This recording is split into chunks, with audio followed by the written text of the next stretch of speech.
हाथ पाँव की काली चमड़ी उतारे, बनाएं दूध जैसा सफ़ेद जादुई टोटके का करिश्मा। हाथ पाँव की स्किन गोरी करने का नुस्खा। अज्जा: नींबू का रस 1 चम्मच, टमाटर का पेस्ट 1 चम्मच, एलोवेरा जेल 1 चम्मच। बेटामेथासोन, ये आपको किसी भी मेडिकल स्टोर से मिल जाएगा।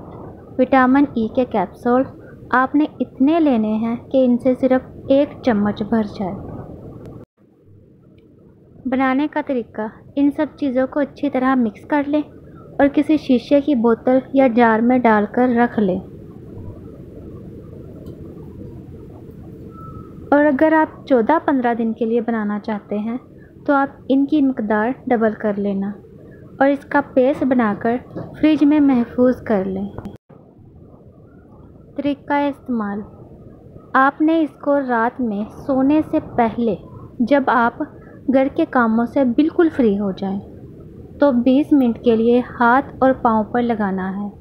इसके बाद सादा पानी से धो लेना है और याद रहे, जब आप इसको धो लें तब आपने कोई भी साबुन इस्तेमाल नहीं करना, ना धोते वक्त और ना ही धोने के बाद।